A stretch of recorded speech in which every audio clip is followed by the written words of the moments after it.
Hello, class. Good morning. How are you all?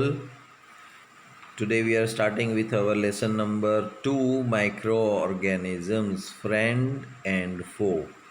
Micro यानी कि छोटा, ऑर्गेनिज्म मतलब जीव यानी कि कीटाणु। जो छोटे जीव हैं वो हमारे दोस्त भी हैं और हमारे दुश्मन भी हैं। फ्रेंड एंड फो मतलब दुश्मन।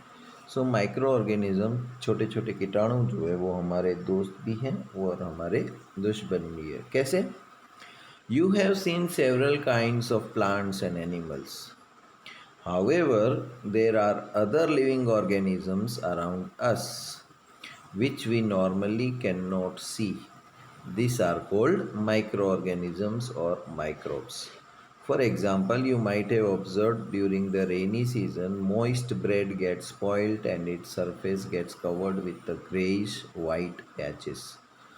Observe these patches through a magnifying glass. You will see the tiny black rounded structures. Do you know what these structures are and where do they comes from? देखो, नॉर्मली जो जानवर या कीटाणु हमको आँख से दिखते हैं, राइट, उसका तो हमें पता चल जाता है। लेकिन वो कीटाणु जो हम अपनी इस आँख से पता नहीं लगा पाते हैं उसको हम बोलते हैं माइक्रोब्स या माइक्रो ऑर्गेनिजम्स। अभी रोटी है या ब्रेड है, उसको आप मॉइस्ट भीगा हुआ वातावरण जो होता है ना, बारिश वाला, राइट, वो ब्रेड को आप गीली करके रख दो, राइट, या ऐसे ही मौसम की गीला भेज उसमें लगने दो, तो थोड़ी देर बाद आप देखोगे तो उसके ऊपर एक कवर आ जाएगा। कौन सा? ग्रे कलर का, ग्रेइश वाइट कलर के उसके ऊपर धब्बे दिखने लगेंगे। अब जब आप उस ब्रेड को माइक्रोस्कोप में देखोगे तो उसके अंदर आपको राउंडेड स्ट्रक्चर्स दिखेंगे। तो ये आए कहाँ से? Understood?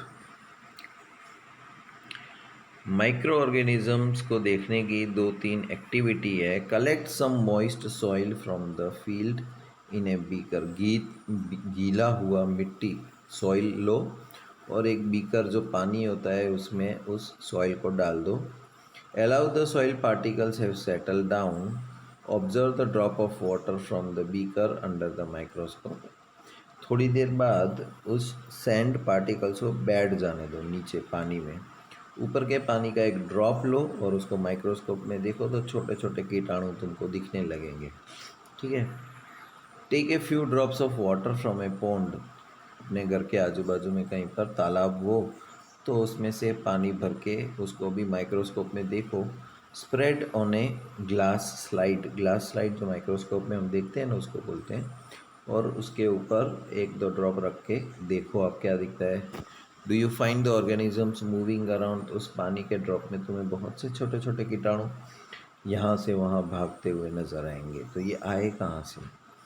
This observation shows that water and soil are full of tiny organisms, though not all of them fall into the category of microbes.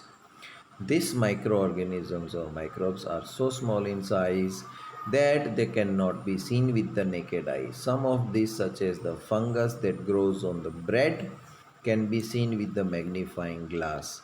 Others cannot be seen without the help of a microscope. That is why these are called microorganisms or microbes. तो ये इतने छोटे होते हैं, या तो इनको देखने के लिए हाई ग्लास मैग्नीफाइंग ग्लास की ज़रूरत पड़ती है या माइक्रोस्कोप में देखने की ज़रूरत पड़ती है, इतने छोटे होते हैं।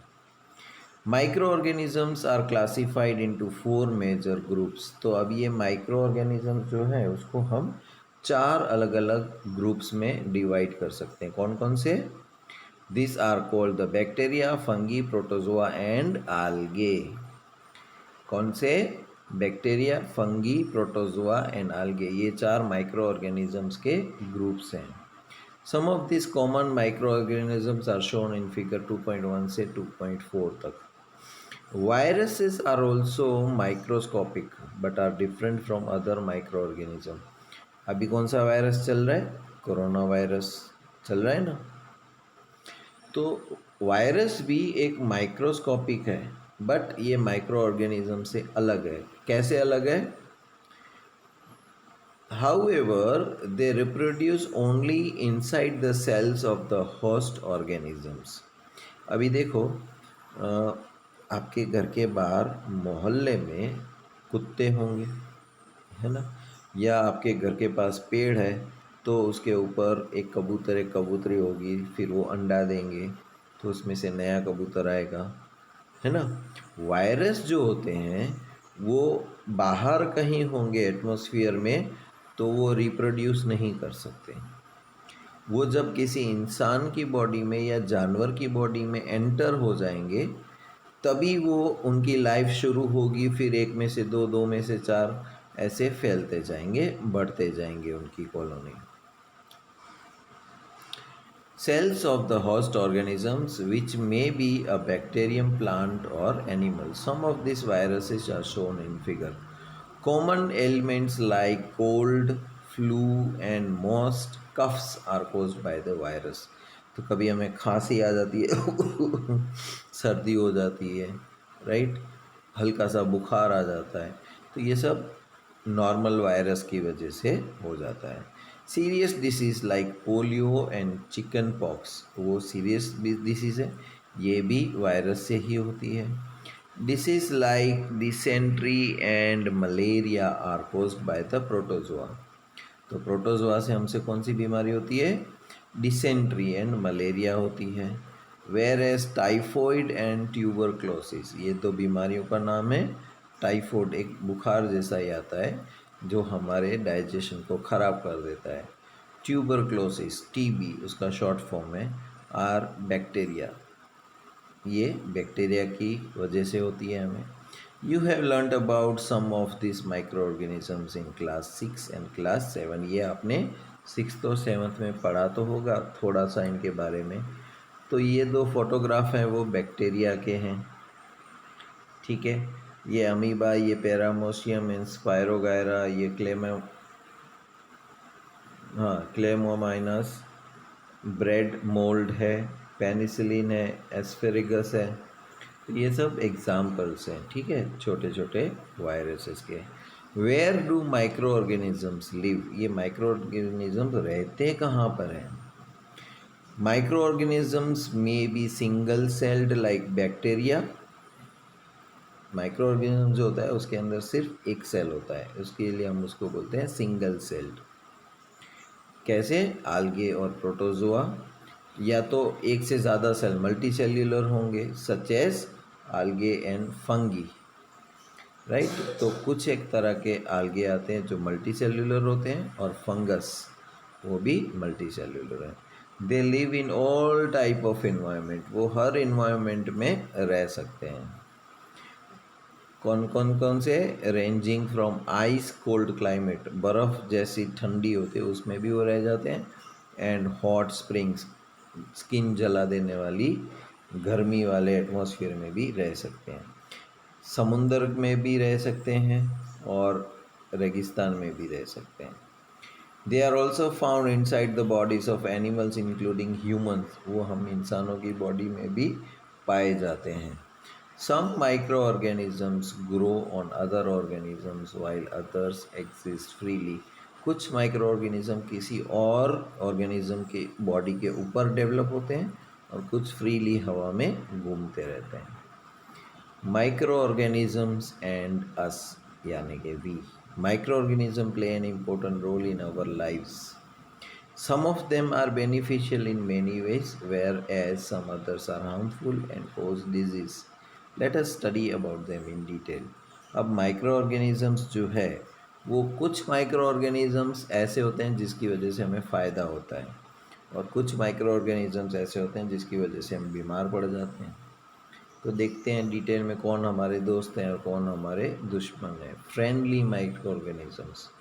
Friendly microorganisms are used for various purposes. They are used in the preparation of curd, bread and cake. अभी आपको दूध में से दही बनाना है तो कैसे बनेगा कि दही के अंदर बैक्टीरिया होते हैं, राइट, वो उसमें मिक्स हो जाएंगे तो दूध दही बन जाएगा। फिर ब्रेड बनानी है तो आटे के अंदर तुम्हें छाछ या बैक्टीरिया डालना पड़ेगा, राइट। केक बनाना है तो भी आपको कुछ बैक्टीरिया की ज़रूरत पड़ेगी। तो ये बैक्टीरिया जो है वो माइक्रो ऑर्गेनिज्म, ये हमारे दोस्त हैं, इससे हमको नुकसान नहीं होता है। Micro organisms have been use for the production of alcohol since ages. तो शराब बनाने में भी माइक्रो ऑर्गेनिजम्स होते हैं। They are also used in the cleaning up of the environment. For example, the organic waste, vegetable peels, remains of animals' feces are broken down into harmless and usable substance by bacteria. अभी देखो, आपने Apple तो खाया या बनाना खाई, तो बनाना को क्या करोगे आप? उसके छिलके उतार के फेंक दोगे और अंदर का खा जाओगे। अब वो छिलके का क्या होगा? 2-3 दिन ज़मीन के ऊपर पड़ा रहेगा और फिर वो अचानक से छोटे छोटे टुकड़े में गायब हो जाएगा, राइट। तो ये छोटे छोटे टुकड़े उसके करके कौन सिंपलर फॉर्म में कर देता है? Micro organisms, right. Recall that bacteria are also used in the preparation of medicines. दवाइयाँ बनाने में भी काम आते हैं। In agriculture, they are used to increase the soil fertility by fixing nitrogen. अभी आपको पता है हवा के अंदर 78% नाइट्रोजन होता है, 21% ऑक्सीजन होता है। ऑक्सीजन जैसे हम सांस लेते हैं तो हमें ऑक्सीजन की ज़रूरत पड़ती है, उसी तरह प्लांट्स को नाइट्रोजन की ज़रूरत पड़ती है। तो एटमॉस्फेयर में तो 78% नाइट्रोजन तो खपाखप खा जाते होंगे। प्लांट्स जो है वो डायरेक्ट नाइट्रोजन नहीं ले सकते हैं। तो राइजोबियम बैक्टीरिया जो होता है वो एटमॉस्फेयर के नाइट्रोजन को सिंपल सब्सटेंस में कन्वर्ट कर देगा पहले, राइट। फिर वो प्लांट को काम आ सकता है नाइट्रोजन, डायरेक्टली नहीं। तो ये माइक्रो ऑर्गेनिज्म राइजोबियम जो है वो प्लांट्स का दोस्त हो गया, है ना। Making of curd and bread. You have learned in class 7 that milk is turned into curd by the bacteria. तो दूध में से दही बनाना है तो बैक्टीरिया की मदद लेनी ही पड़ेगी, वरना दूध कभी दही नहीं बन पाएगा, right. I saw that my mother added a little curd to the warm milk to set the curd for the next day. I wonder why. अभी देखो, अगर आपके पास 1 रुपया हो, है ना, आप किसी भी मतलब 1 रुपये की नोट है, राइट। आप अगर कोई भी कागज़ को वो 1 रुपये की नोट या 2 रुपये की नोट घिस दो थोड़ी देर, तो क्या वो कागज़ 2 रुपया हो जाएगा? नहीं होगा, राइट। अगर ऐसा होता तो कितना मज़ा आता कि मेरे पास 100 रुपये की नोट है, कहीं से कागज़ उठाया और दोनों कागज़ को एक दूसरे के साथ घिसा, तो ये 100 रुपये की नोट और वो कागज़ जो था वो भी 100 रुपये की नोट होगी, है ना। फिर थोड़ी देर बाद फिर पेपर ले आया, फिर उन दोनों को घिसा, तो एक 100 रुपये की नोट अभी 400 रुपये की नोट होगी, है ना। ऐसे मैं घिसता जाऊँ होता जाए, लेकिन ऐसा पॉसिबल है क्या? नहीं है। लेकिन दूध जो है, एक बार दही है, देखो दही बनाने के लिए हमें क्या करना पड़ता है? दूध के अंदर दही डालना पड़ता है, तब नेक्स्ट डे जो है वो दूध दही में बन जाता है। आपको पता है ना, एक पूछा जाता है बहुत बार क्वेश्चन कि पहले मुर्गी आई कि अंडा आया, है ना। तो आप सोच में पड़ जाओगे, पहले मुर्गी थी, फिर उसमें से अंडा आया, अंडे में से फिर मुर्गी निकली, फिर उस मुर्गी ने अंडा दिया, तो ये साइकिल कंटिन्यूस चालू रहती है। उसी तरह दूध को दही बनाना है तो अपने आप तो नहीं बनेगा, उसके अंदर दही डालना ही पड़ेगा, है ना। तो पहली बार दही कहाँ से आया, ये आपके लिए क्वेश्चन है, ढूंढ के रखना, है ना। तो क्या होता है कि आज अगर दही है मेरे पास, उसको दूध में डाल दिया तो वो दूध जो है नेक्स्ट डे दही बन गया। फिर सारा दही तो हम खा गए, थोड़ा सा 1 चम्मच जितना ही रख दिया, क्यों? क्योंकि अगले दिन फिर उसको दूध में डालना है, तो फिर दूसरे दिन हमको दही मिलेगा, वरना सारा दही खा जाएंगे तो नेक्स्ट डे दही नहीं बना पाएंगे, दूध दूध ही रह जाएगा। Curd contains several microorganisms and of this the bacterium lactobacillus। दही के अंदर बहुत सारे ऑर्गेनिजम्स होते हैं, माइक्रो ऑर्गेनिजम्स, है ना। ऑफ दिस उसके अंदर जो बैक्टीरियम होता है लैक्टोबैसिलस जो होता है promotes the formation of curd, वो दूध में दही बनाने में काम आता है। It multiplies in milk and converts it into the curd, तो एक में से दो, दो में से चार, चार में ऐसे लैक्टोबैसिलस फैलता जाता है और धीरे धीरे धीरे दूध जो है वो दही बन जाता है। Bacteria are also involve in the making of cheese, pickles and many other food items. An important ingredients of rava, suji, idli and baturas is curd. Can you guess why bacteria and yeast are also helpful for the fermentation of rice, idli and dosa batter? अभी देखो चावल के लोट को थोड़ा सा उसके अंदर दही डाल दो या छाछ डाल दो, फिर नेक्स्ट डे आप उसकी इडली बना सकते हो। तो वो बैक्टीरिया की वजह से, यीस्ट फॉर्मेशन की वजह से, अगर ये नहीं होता है तो दूसरे दिन तुम्हारी इडली या डोसा अच्छा नहीं बनेगा। एक एक्टिविटी है, देखते हैं क्या है एक्टिविटी। टेक हाफ के जी फ्लोर, आटा लो, add some sugar and mix with warm water, add small amount of yeast powder and need to make a soft dough. What do you observe after 2 hours? Did you find the dough is rising? अभी देखो हमने लोट लिया, उसके अंदर गर्म पानी लिया, right, उसके अंदर शुगर भी डाल दी और थोड़ा सा यीस्ट डाल दिया और उसको 2-3 घंटे के लिए साइड में रख दिया। अभी जब हमने मिक्स करके रखा था तो आधा बाउल था, राइट। 2-3 घंटे बाद देखेंगे तो बाउल से बाहर आने लगेगा, छलकाने लगेगा, देखो ऐसे। तो इतनी बड़ी उसके अंदर कहाँ से आई? Yeast produces rapidly and produces carbon dioxide during respiration. तो यीस्ट जो होता है ना वो जल्दी रिप्रोड्यूस होने लगता है, एक में से दो, दो में से चार, और वो कार्बन डाइऑक्साइड जो है वो प्रोड्यूस करने लगता है जब भी सांस लेता है, राइट। तो कार्बन डाइऑक्साइड छोड़ता है और वो कार्बन डाइऑक्साइड बबल्स के फॉर्म में अंदर फंसते जाते हैं डव में। Bubbles of the gas filled in the duff and increases its volume. This is the basis of the use of yeast in baking industry for making breads, pastries and cake.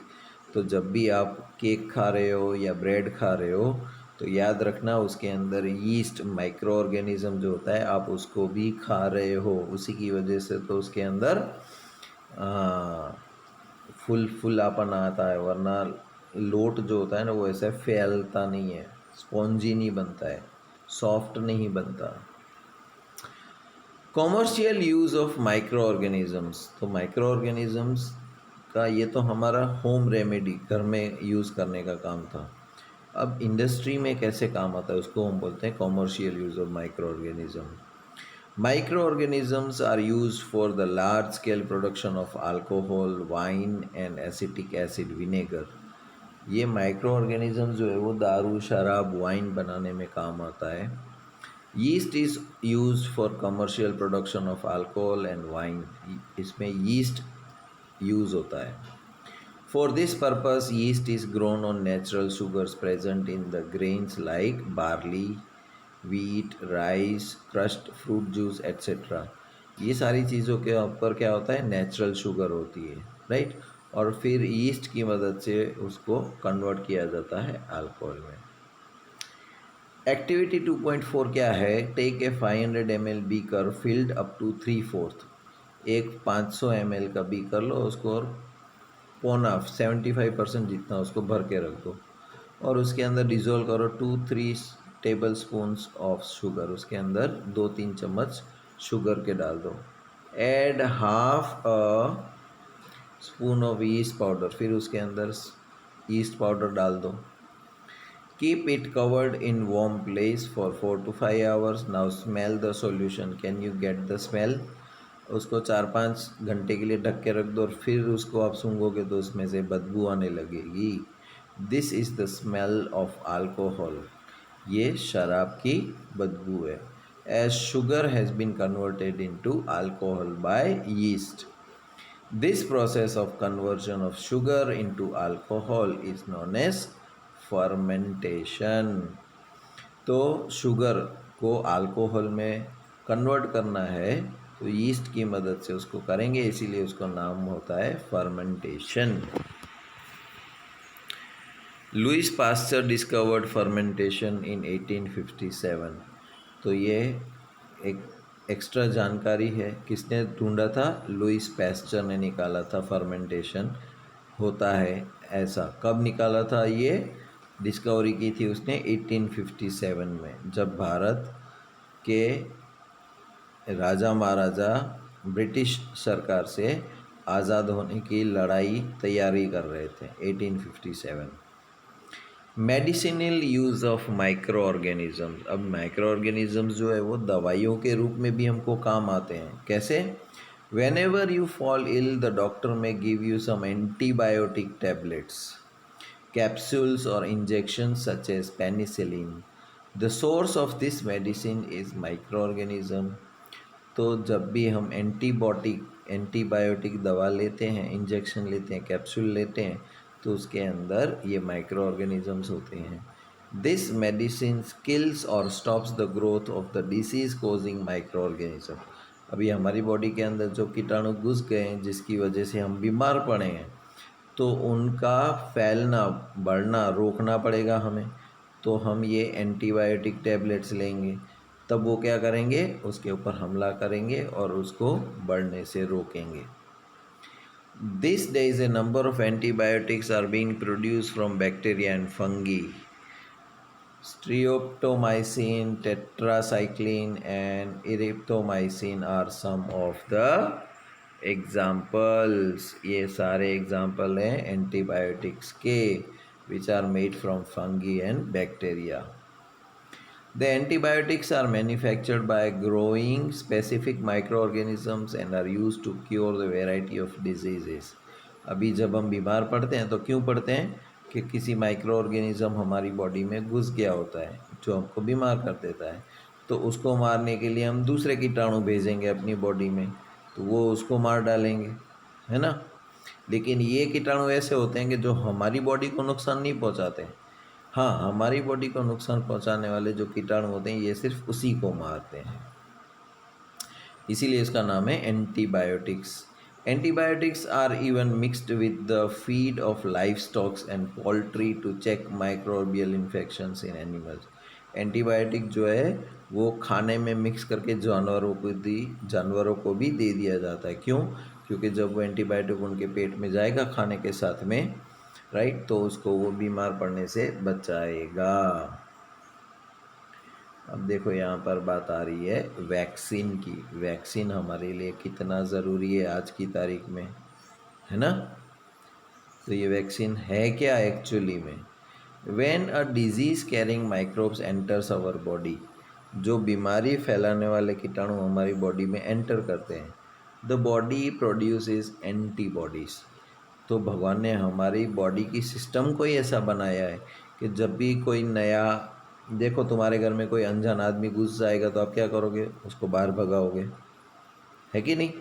तो उसी तरह जब हमारी body के अंदर कोई कीटाणु घुसेगा तो हमारी बॉडी को भगवान ने सिस्टम ही ऐसी बना रखी है कि एंटीबॉडीज़ बनाना शुरू कर देगा और वो एंटीबॉडीज़ उसको मार मार मार के उस माइक्रोब्स को भगा देगी। हाँ, कभी जो हमारी बॉडी में माइक्रोब्स को गया है वो ज़्यादा ताकतवर है और हमारी बॉडी का जो एंटीबॉडी है वो थोड़ा कमज़ोर है, तो वो हमारी एंटीबॉडी को मारना शुरू कर देगा और वो अपनी सेना बढ़ाता जाएगा। The body also remembers how to fight the microbe if it enters again. अभी देखो पहली बार कोई हमारी बॉडी में घुसा है माइक्रो ऑर्गेनिज़म, तो उसको कैसे बाहर भगाया जाएगा? वो हमारे बॉडी सेल्स को एंटीबॉडीज़ बनाएगा, तब हमें पता चलेगा, ठीक है, अब वो कीटाणु तो भाग गया है ना, पहली बार आया था वो। अब थोड़े दिन या थोड़े साल बाद या बहुत साल बाद वापस वही कीटाणु हमारी बॉडी में घुसेगा, तो हमारी बॉडी को ठीक होने में टाइम नहीं लगेगा, तुरंत ठीक होने लग जाएगी। क्यों? क्योंकि अभी हमारे पास मेमोरी सेल्स हैं जिसको पता है कि अगर इस तरह का कोई कीटाणु या दुश्मन आता है तो उसको कैसे मारा जाता है, ठीक है।